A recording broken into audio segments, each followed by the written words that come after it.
चलिए आज हम मैथ का टॉपिक देखेंगे क्यूब एंड क्यूब रूट, घन और घनमूल। पहले देख लेते हैं क्यूब क्या है।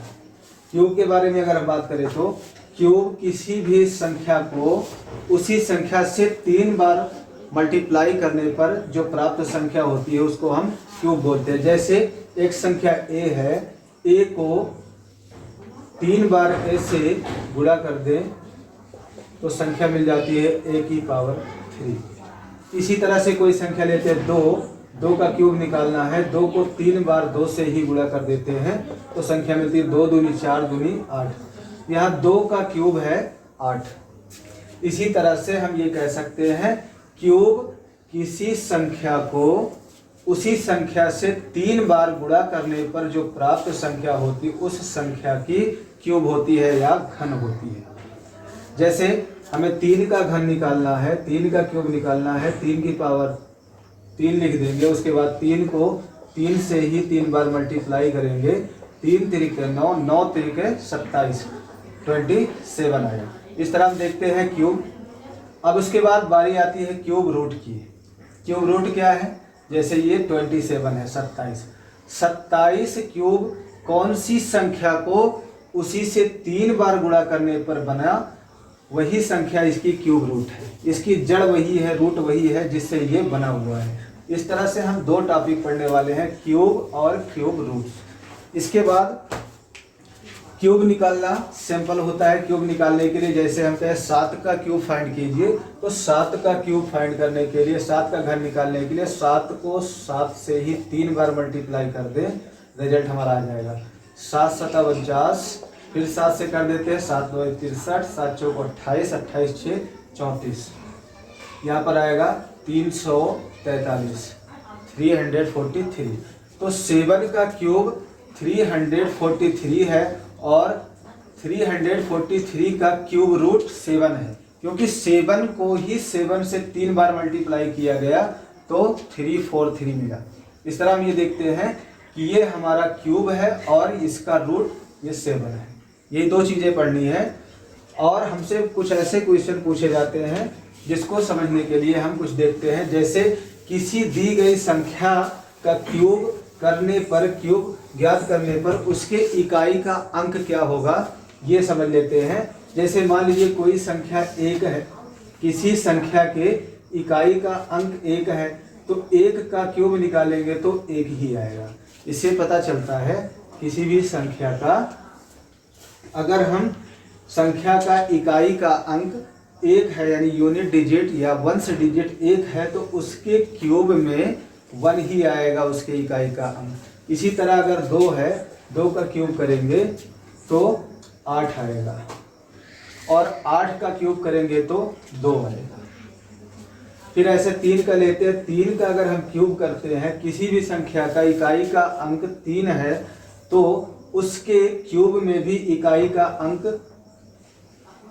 उसके क्यूब में इकाई का अंक 7 आएगा। 4 अगर लेते हैं तो 4 के क्यूब में इकाई का अंक 4 ही आएगा। और 5 लेते हैं तो 5 के क्यूब में इकाई का अंक 5 आएगा। और 6 के क्यूब में इकाई का अंक 2 आएगा। देखिए 6 गुणे 6 गुणे 6, 6 छंग 36 गुणे 6, 6 छंग 36, सॉरी 6 ही आएगा। और उसके बाद 7 संख्या लेते हैं, 7 के क्यूब में इकाई का अंक 3 आएगा। यहाँ 7 का 3 और 3 का 7 आएगा। इसके बाद 8 ले लेते हैं, 8 का 2 आता है और 2 का 8 आता है। ऐसे 9 का ले लेते हैं, 9 का क्यूब करेंगे तो 9 9 81, 9 का 9, यानी कि 9 का 9 ही आएगा इकाई का अंक। और इसी तरह से अगर हम 10 का लेते हैं तो यहाँ इकाई का अंक 0 है तो 0 रहेगा। तो हमने ये देखा किसी भी दी गई संख्या का क्यूब ज्ञात करने के बाद प्राप्त संख्या में इकाई का अंक क्या होगा, ऐसा सवाल पूछा जाता है।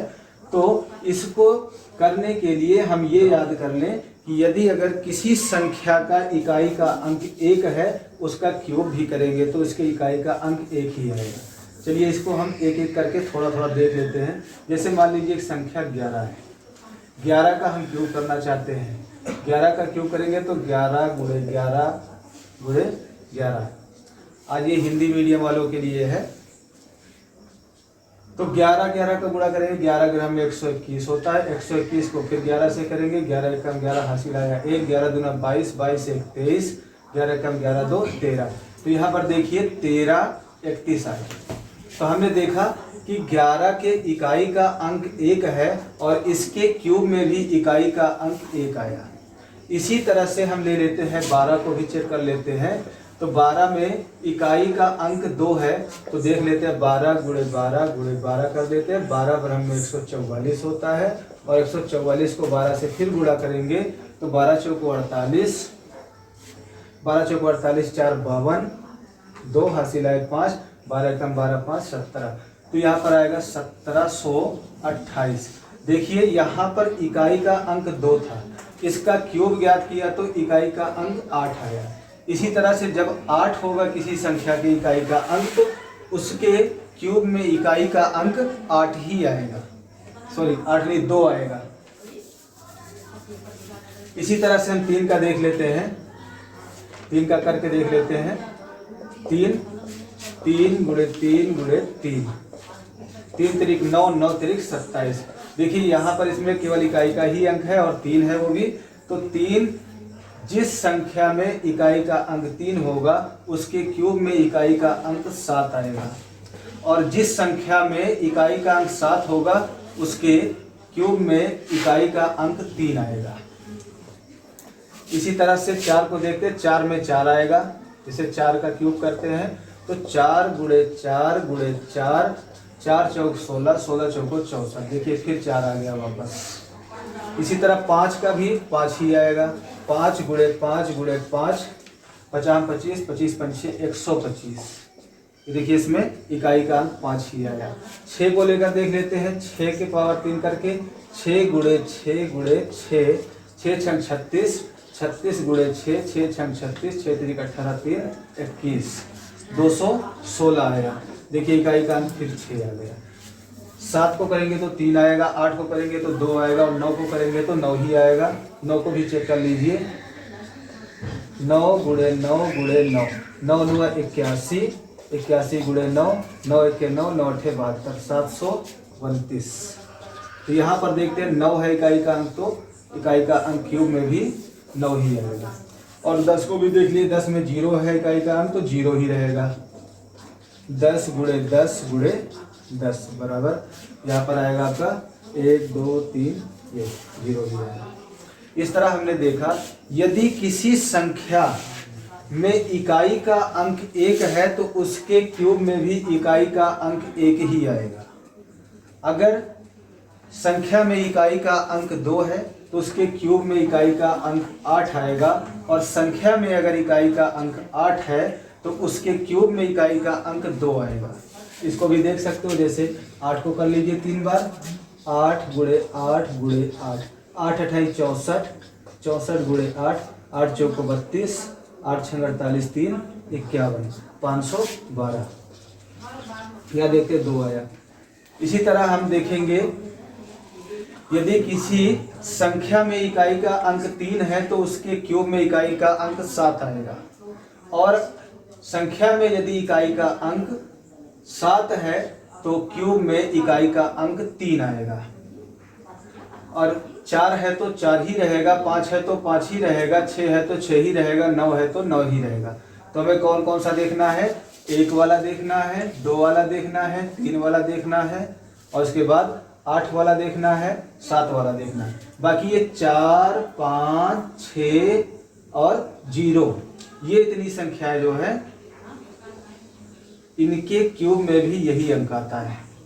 तो आज का मेन कॉन्सेप्ट ये है, हम यहाँ तक पहुँचे हैं क्यूब किसे कहते हैं। जब किसी संख्या को उसी से 3 बार गुणा कर दें तो प्राप्त संख्या उस संख्या की क्यूब कहलाएगी। और क्यूब रूट क्या है, जिस संख्या से गुणा करने पर 3 बार संख्या प्राप्त हुई हो उस संख्या का वही क्यूब रूट होगा, यानी उसी का घन मूल होगा। घन मूल का मतलब उस घन का मूल क्या है, उस घन का असली संख्या क्या है, जिसको 3 बार गुणा करने पर वो क्यूब यानी कि घन मिला हुआ है, वही उसका मूल होगा। जैसे यहाँ 1331 में कौन सी संख्या थी जिसको 3 बार गुणा किए तो 1331 मिल गया, तो संख्या 11 थी। इसका मतलब है 1331 का घनमूल यानी जिससे ये घन बना उसका मूल 11 है। ऐसे ही 1728 में ऐसी कौन सी संख्या थी जिसको 3 बार गुणा किए तो ये 1728 आ गया। तो देखते हैं कि 12 से 3 बार हमने गुणा किया तो ये बना, तो इसका मूल 12 होगा। ऐसे ही 27 को कौन सी संख्या 3 बार गुणा की गई तो 27 मिला, 3 को 3 बार गुणा किया गया तो मिला। इसी तरह से 64 कौन सी संख्या को 3 बार गुणा करने पर मिला तो 4 से मिला। तो ये घन होता है और ये मूल होता है। जिस संख्या को 3 बार गुणा करने से घन मिलता है वही उस घन का मूल होती है। हम कल इसमें देखेंगे घनमूल ज्ञात करने का तरीका और आगे कुछ ऐसे क्वेश्चन जो इससे रिलेटेड, इससे जुड़े हुए होंगे।